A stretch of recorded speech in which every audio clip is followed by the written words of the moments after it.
Hello, it's Kyle with the Broken Blade, and today I just wanted to do a brief overview of how the dice pool mechanic works for Streets of Peril and Perilous D6. When it comes to dice rolls, we use three different colors of dice: white, red, and black. So for white dice, the character would roll their dice, and for every 4, 5, or 6 rolled, that would be a success. And in this case, I rolled really poorly, and I did not roll any 4, 5s, or 6s, and so I have no successes.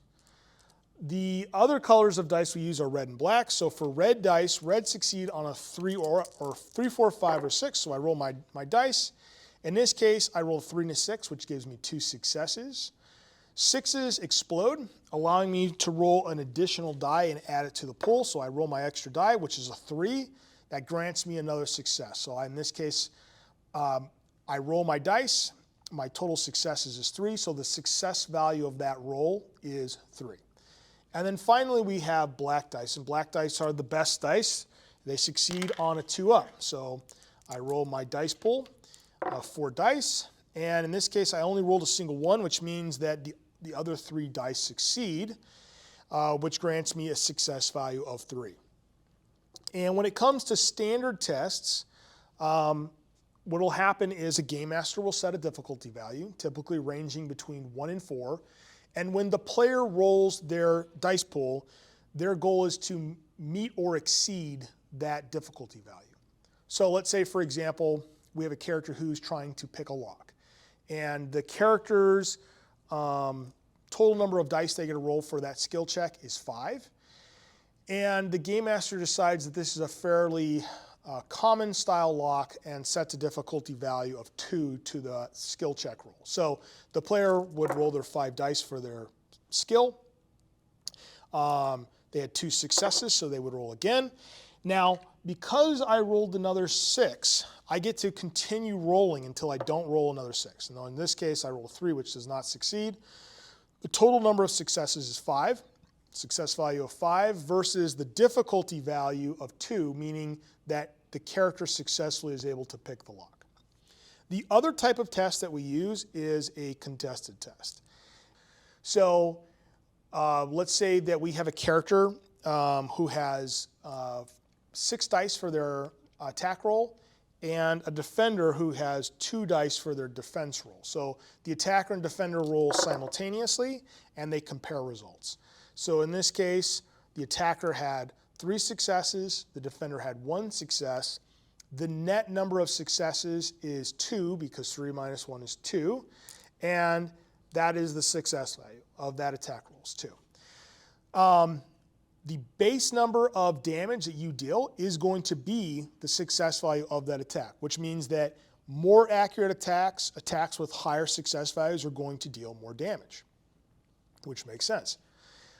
The character attacking can deal additional damage based off of things like how many ranks in might they have if they're making a melee attack or the weapon being used. In this case, let's say that the character has 2 ranks in might, which grants them 2 additional dice, and they are wielding a longsword, which grants them a +1 bonus to the damage roll. So a total of 5 dice for their damage roll. And the defender's wearing leather armor, which allows them to roll an armor roll of 2. So one thing, though, to keep in mind is that different types of weapons interact with armor differently. Longswords are just a little bit better than other weapons at fighting against armor, and so it imposes a -1 penalty to the defender's armor roll, meaning that that defender that would ordinarily get to roll 2 dice for their armor roll now only gets to roll 1. So both the attacker and defender roll, the damage roll is then contested by the armor roll.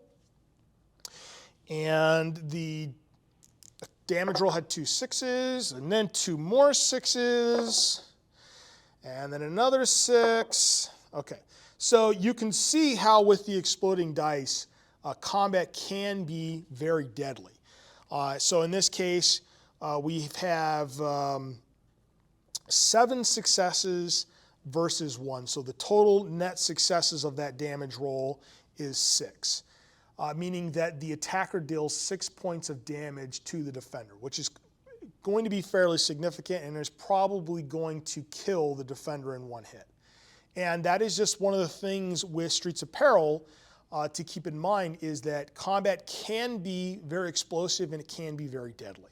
And we like it that way because we don't want characters to feel too much like superheroes and not respect the fact that any dumb mugger with a knife can kill you in an alley.